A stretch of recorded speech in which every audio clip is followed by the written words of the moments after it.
If you are visiting with us and you expected to hear Brother Hutto, I'm sorry, you're stuck with me.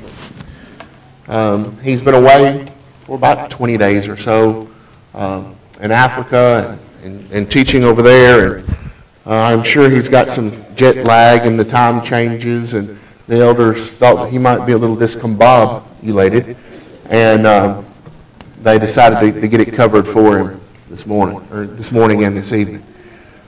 Want to preface this lesson just a little bit before we get started. Thank you for the opportunity. I enjoy it. As men say when they're up here, it's always better for them than it is for the audience because you have to study more. That's true. And that's been true with me in this case. If you don't like it, blame it on Lindsay, because I gave her 3 choices of 3 different sermons and she chose this one. I'm always working on different lessons and gave her the choice of this one. But this one is unique. I normally am not in the habit of repeating sermons. But I did this one about 12, 15 years ago and happened to be going through an old jump drive and found it on there. And at the time I was at the Westwood congregation, and many of you are very familiar with that congregation. Many of you attended there or visited there. And it was declining at the time. There were many of you were moving down here. But I had the privilege of experiencing something that I think few people get to see. I got to see men who were 50, 60, 70, 80, 90 years old doing things that they had never done in their entire life as far as the worship service is concerned. For instance, Lindsay's grandfather, Miss Nancy's and Miss Jan's dad, he was in his 80s and started leading singing. Had never led singing before, and I remember going into their living room and helping him lead songs. And you would always walk in, and there'd be a song book laid on the coffee table, and he'd have a list of numbers written down, songs he'd been working on. There might be just a few songs, 15 or 20 songs, but he'd been practicing those. And I think of my dad. My dad may have led 2 or 3 songs in his entire life. And he'll tell you to this day, he's not a song leader. But the need was there, and he did that. There were others. I think of my granddad, who just passed away a few months ago, 101 years old. But his eyesight was failing him. But he wanted to do something. He was leading prayers still. But on the Wednesday or the Sunday evenings when they would have their scripture reading and song service, his eyes, he couldn't see the Bible, but he would sit at home with a magnifying glass and memorize passages, and he would quote those passages. And in a funny story with that is he memorized all of Acts 2. And of course Dad was sitting there to help him if he got hung up. And he did. And the problem was he memorized the first part out of one version, the second part out of another version. So it was kind of hard to keep up with. But I tell you that to say this. We all must be active. We must all be involved in what we're doing. And that's kind of what made me start thinking about the topic of this lesson. And the topic of this lesson is when good men do nothing. It's going to be hopefully pretty quick. Lindsay says I'm never very quick because I'm always very wordy and talk too much. But there's only 3 points to it. Now the part that's in between the 3 points may be a little bit longer. But it came from Sir Edmund Burke's quote that I'm sure that many of you have heard. All that is necessary for the triumph of evil is that good men do nothing. And that has been quoted and used over and over throughout history by different people in some way, shape, or form. He said this somewhere in the mid to late 1700s. But let's think for just a minute about this. So much of history of good and evil can be described by Edmund Burke's observation. Just think for a minute of 9/11, It was a very small group of evil people that killed thousands, that wreaked havoc upon a whole country and really the world. We think about, right now, ISIS. Some reports say there's 10 to 20,000 fighters. The most liberal report says about 80,000. They have really got the world turned upside down. That's a small group of people that has the whole world on edge. And it seems those who profess to be good outnumber those who are evil. Yet evil seems to prevail far too often. In our day-to-day lives, whether we're at work, we're at school, and you walk up and ask somebody about drugs, they're going to say, I'm not going to have anything to do with that. But yet we see a lot of that. We see a lot of the gay and lesbian movement. We see a lot to do with abortion. But yet when we're talking to people day to day, they don't necessarily, they're saying, well, I don't want any part of that. But yet we hear about it all the time. That old saying, the squeaking wheel gets the grease, I think fits that very well. But it's not the number of good and bad are not what determine the outcome. It's the number willing to stand up and fight for what they know to be right. And I want to try to find a good example of that. And I was watching some of the stuff from San Bernardino and all that. And so I said, well, let me just look up a statistic about these mass shootings, about, one or two people that stop this, that have enough courage to stand up and stop it. And since 2000, there's been about at least 30 instances where one or two citizens stop those attempts. And data has actually not been very good on that. There's actually probably a lot more. But it just takes one or two sometimes to stand up for what is right. But see, we're not talking about necessarily what's going on in the world. We're talking about what's going on here in the church. And about what the good men and women here are doing. When good men do nothing, they get nothing done. And to be good, one must do good. You say, Landon, that's easy to understand. Yeah, it's very simple when you see it on words. And when you see it up on the overhead behind me. But when we start breaking that down and we start thinking about it, and we start applying it, it gets a little bit deeper than just those words at face value. Let's look at a few verses. Turn with me to Luke chapter 6, verse 35. Luke chapter 6 and verse 35. I'll be reading from the New American Standard, and sometimes that makes a little bit of difference as we're studying. But I'll be reading from the New American Standard Bible. In verse 35 it says, "But love your enemies and do good, and lend, expecting nothing in return, and your reward will be great, and you will be sons of the Most High, for he himself is kind to ungrateful and evil men." Notice there, though, and do good. Look at Ephesians chapter 2 and verse 10. Ephesians chapter 2 and verse 10. Ephesians 2 and verse 10, "For we are his workmanship, created in Christ Jesus, while we created for good works, which God prepared beforehand, so that we would walk in them." Why are we created? What does it say? It says not to walk around on this earth and to stay in our little group here, and we go to work, and then we come home, and then we come to worship. It says what? For good works. Look at 1 Peter chapter 3 1 Peter chapter 3, verses 10 through 12. 1 Peter 3, 10 through 12. For the one who desires life, to love and see good days, must keep his tongue from evil and his lips from speaking deceit.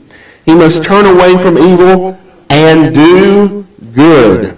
He must seek peace and pursue it. For the eyes of the Lord are toward the righteous, and his ears attend to their prayer. But the face of the Lord is against those who do evil. So we can see from reading these three verses here, we're created to do good. We're commanded to do good. And that means we must do good. So point number one, when good men do nothing, they get nothing done. Turn with me back over to Matthew chapter 25. This is a chapter that is familiar to us. This parable here is very, very familiar to us. I'm not going to read it all to you. We're just going to hit some high points, and I am sure that you know where I'm going with it. Matthew 25 and verse 18, it says, But he who received the one talent went away and dug a hole in the ground and hid his master's money. So the man's been given something, and we know the talent is not necessarily talking about just money here. It's a parable. But it's talking about some of the gifts that we're given and the things that we can do. And look at Matthew 25 and 25. And I was afraid and went away and hid your talent in the ground. See, you have what is yours. But look at verse 26. But his master answered him and said to him, You wicked, lazy slave, you knew that I reap where I did not sow and gather where I scattered no seed. And we know the rest of the story. He took that talent and he hid it and didn't do anything with it. My question to you is, what are you doing with your talents? Again, when good men do nothing, they get nothing done. Verse 18, it says he took what the Lord gave him and he hid it. 25, he was condemned for it, for returning and only giving what the Lord had given him. And then as we looked in verse 26, he did not do any outright evil. There's nothing there that he did was evil. He didn't steal the money. But he didn't do any good with it either. He simply did nothing. And that's what we've got to be careful of. Look at Revelation chapter 3. Revelation chapter 3, verses 15 through 17. Revelation chapter 3, verses 15 through 17.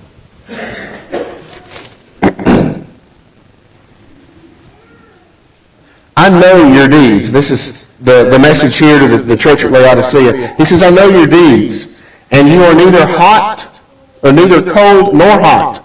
I wish that you were cold or hot. So because you are lukewarm and neither hot nor cold, I will spit you out of my mouth. Because you say, I am rich, and have become wealthy, and have need of nothing. And you do not know that you are wretched, and miserable, and poor, and blind, and naked.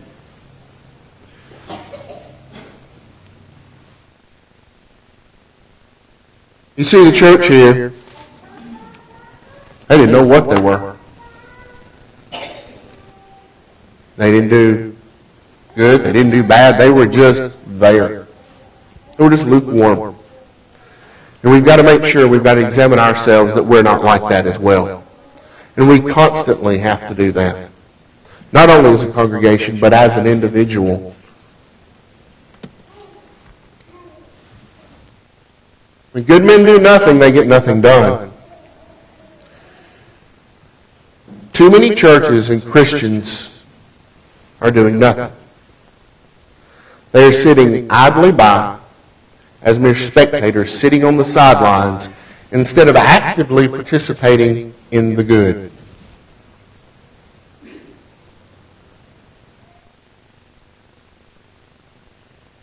That's that old armchair quarterback syndrome, isn't it?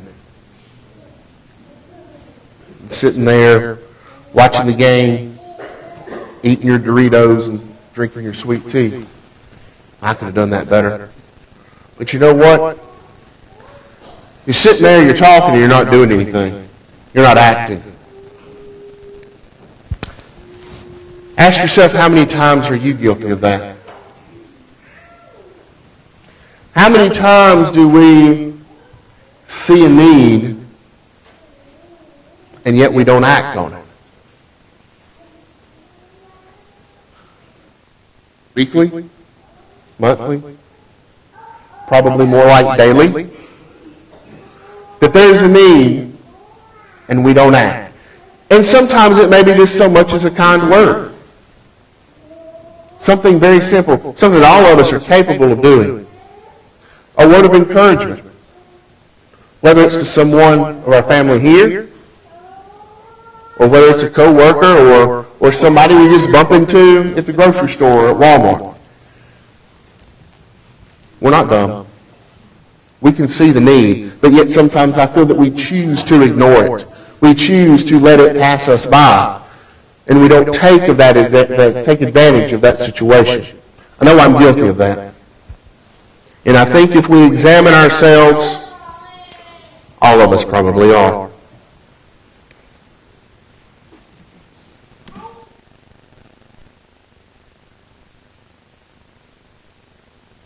They get nothing done.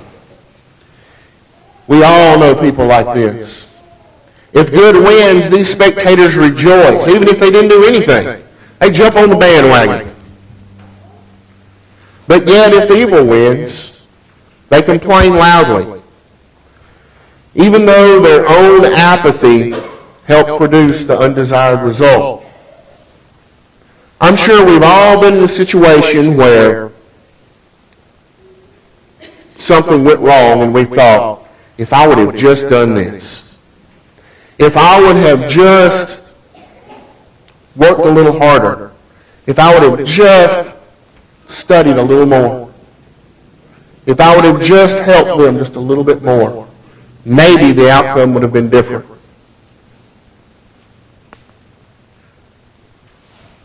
Do we know people that are like this? Are we like this?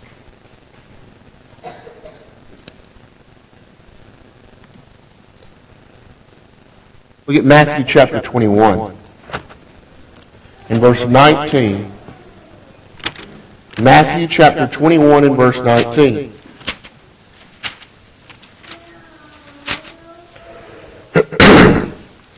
Matthew 21 and verse 19. This is talking about the barren fig tree here. It says, seeing a lone fig tree by the road, he came to it and found nothing on it except for leaves only. And he said to it, no longer shall there be any fruit from you. And at once the fig tree withered. I think we all know what that means. Let's move on down to chapter 3 and verse 10. Matthew chapter 3 and verse 10. Matthew chapter 3 and verse 10.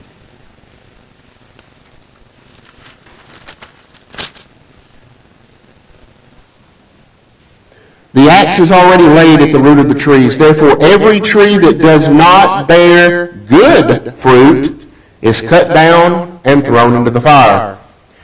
Then flip over to John chapter 15 and verse 2. John chapter 15 and verse 2.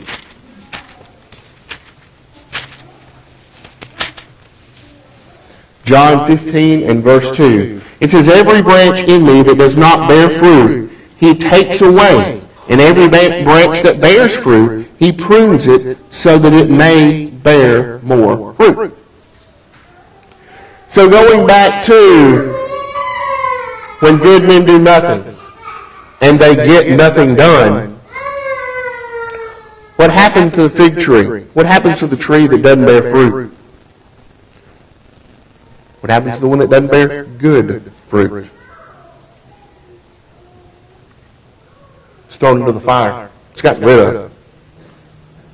We need to make sure that not only are we bearing fruit, but we are bearing good fruit, that we're getting something done. Because what good is a tree if it's not bearing fruit? You cut it down, you throw it in the fire, and get rid of it.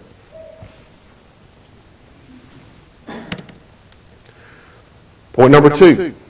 When good men do nothing, they help evil to triumph. Look at Ephesians chapter 5 and verse 11 and 12. Ephesians chapter 5, verses 11 and 12.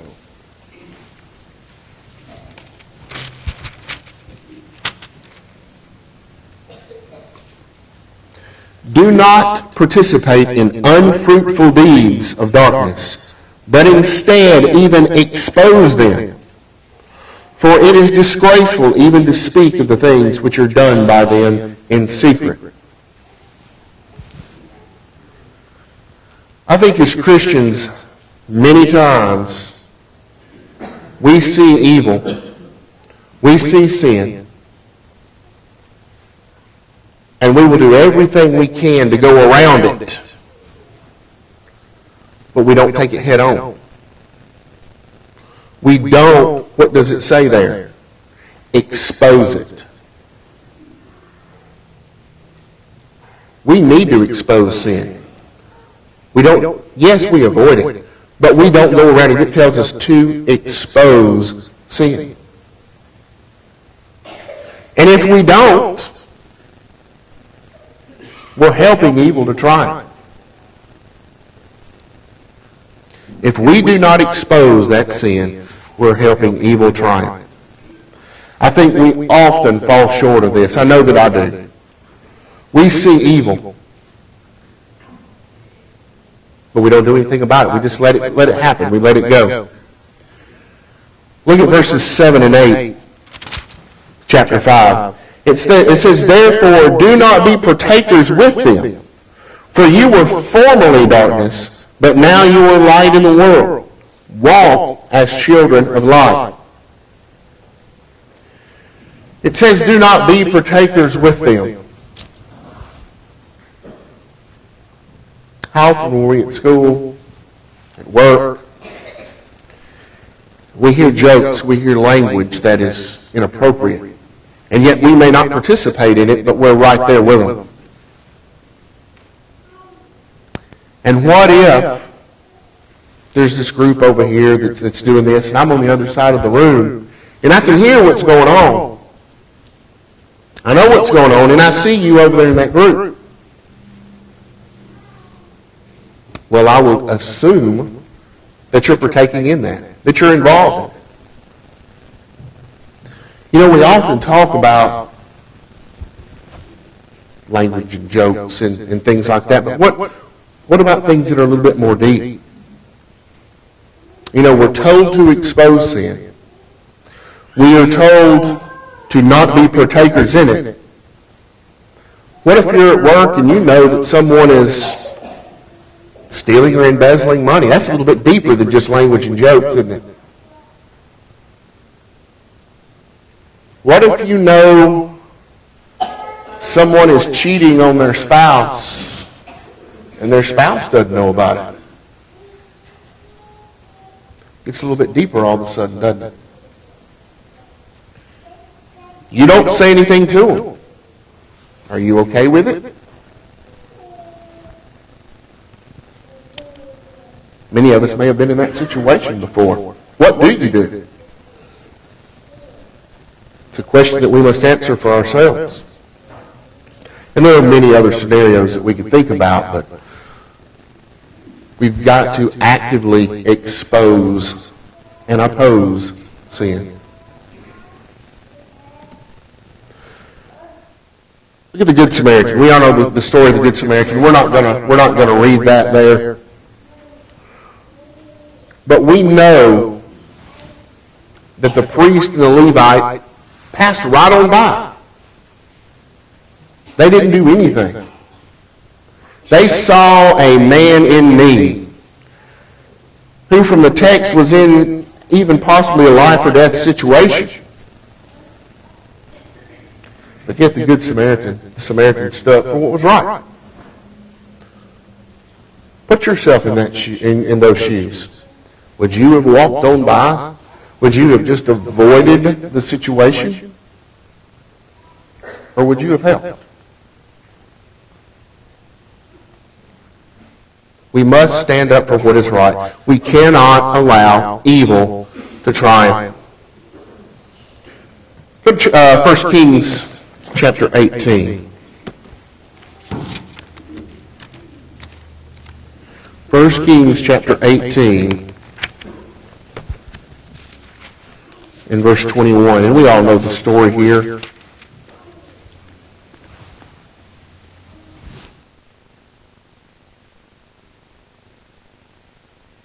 First Kings 18 and verse 21, it says, Elijah came near to all the people and said, How long will you hesitate between two opinions? If the Lord is God, follow him. But if Baal, follow him. But the people did not answer him a word. How often do we as Christians hesitate on taking action? Do we wait so long that it passes us by? Do we wait so long that the evil grows and grows and grows? Do we wait so long, do we hesitate so long that we can't help others? Do we wait so long about exposing evil? See, Elijah challenged the people to decide between Baal and God. What did the people do? They were silent.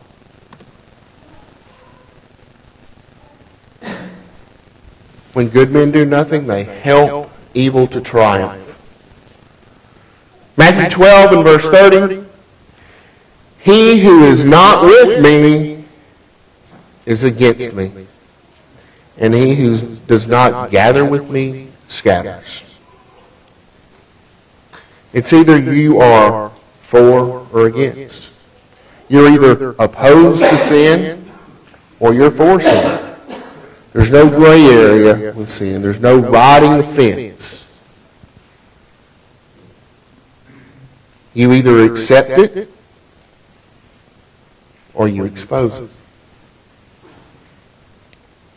There's no middle ground. There's no neutrality. And if we're not working actively, vigorously, fighting against evil, then what are we doing? We're helping evil to triumph.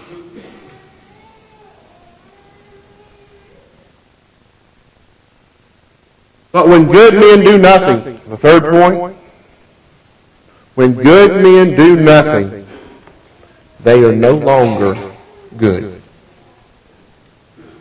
When good men do nothing, they are no longer good. James chapter 4 and verse 17.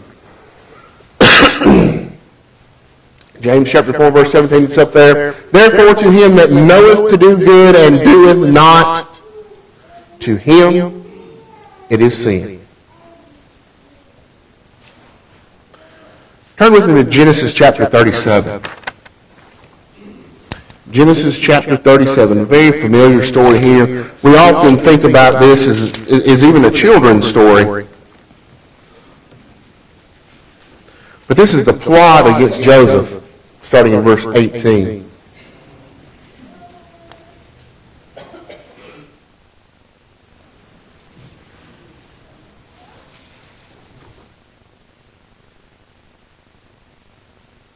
It says in verse 18, it says, And when they saw him from a distance, and before he came close to them, they plotted against him to put him to death. And they said one to another, Here comes this dreamer.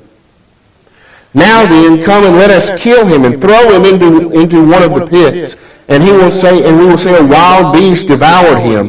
Then let us see what will become of his dreams. Pay attention to verse 21 and 22.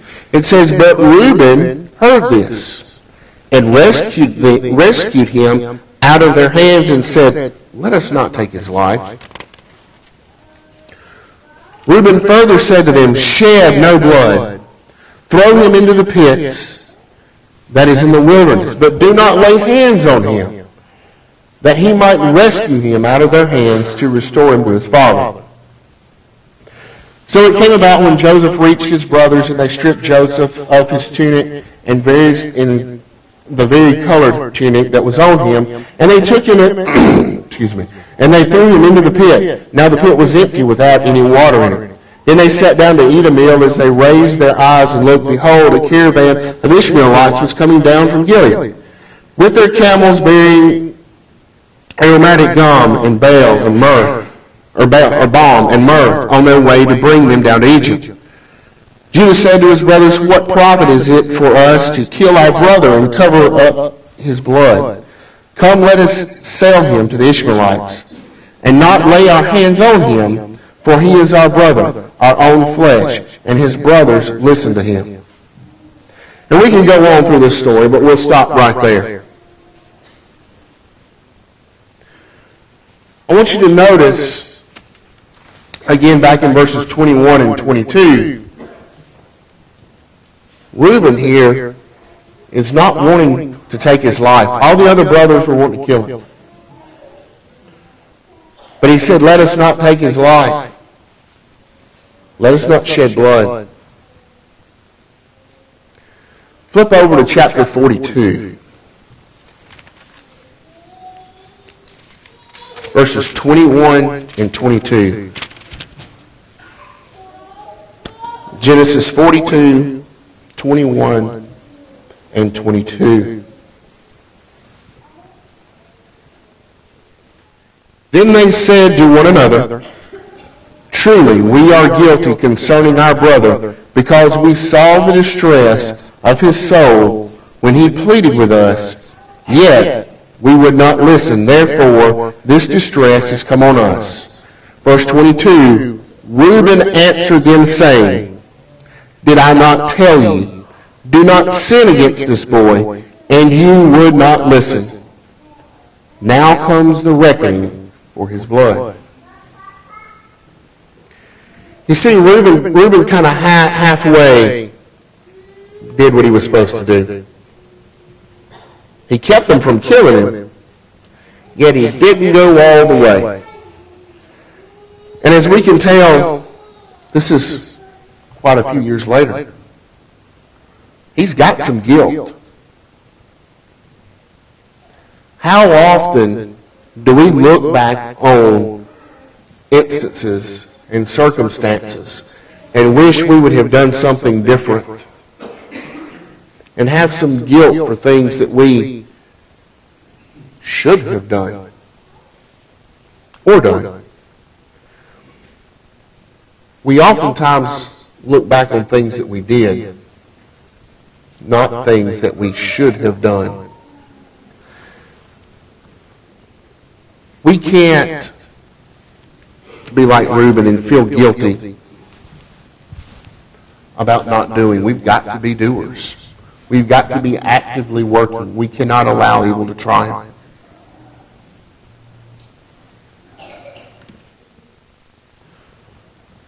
Look at Obadiah, verse 11. Obadiah, verse 11.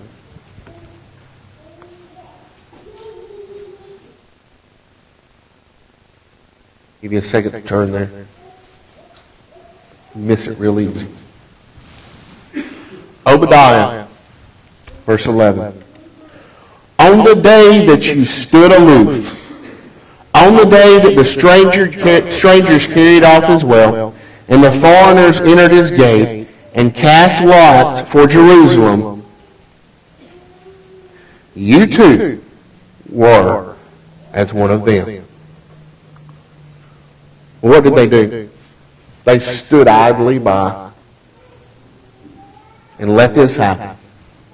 And what does it say? You too were one of them.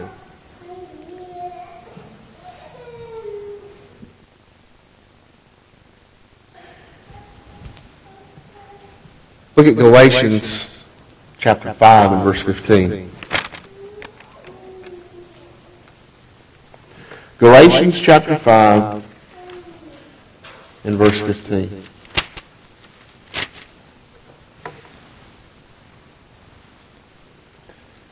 But if you bite and devour one another, take care that you are not consumed by one another.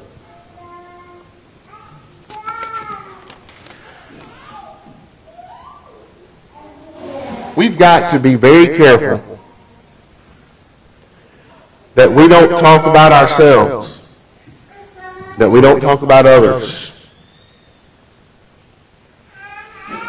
We've got to be careful that we don't meet the real foe, but instead we attack our own brethren, our fellow Christians. We slander them, we misrepresent them, and we devour one another. And I know that if you all think, you can think of situations and circumstances like that, when we need to be facing the real foe, the devil, evil. But yet we're too busy talking about what brother so-and-so did. Galatians 6 and 7, do not be deceived. God is not mocked, for whatsoever a man sows, that shall he also reap.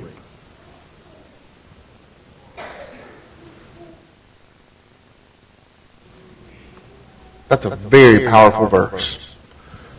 And we need to think about it. Let's read it one more time. Do not be deceived. God is not mocked, for whatsoever a man sows, that will he also reap. You know, sowing is an action. You've got to do something to sow. It's work. And we as Christians must work. We've got to do something. We've got to be good. We can't sit idly by and allow evil to prevail and allow evil to triumph. Because going back to the quote at the beginning of the lesson, all that is necessary for the triumph of evil is that good men do nothing. We sit idly by and do nothing. And I want to challenge you. Don't let those opportunities pass you by. Don't have any regrets. Take advantage of each and every opportunity that you have to do good, to expose evil. Because that's what's commanded of us. And as I said at the beginning, it's been a lesson that's been a lot more beneficial for me than it will ever be for you. Because I think that I lack a lot in those areas that I need to work harder. You know, I think we all can work harder. And I challenge you this evening to do that. Because as we mentioned, it only takes just a few to create havoc. It only takes a few to do good, and it spreads.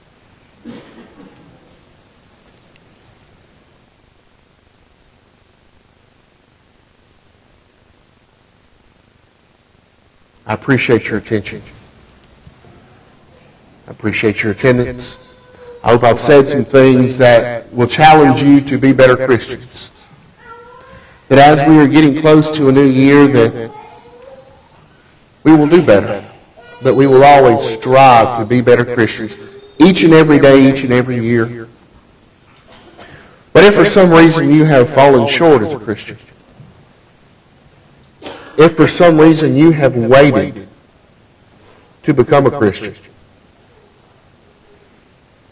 you have an opportunity right now to make your life right, to get back on the right track, to do some good.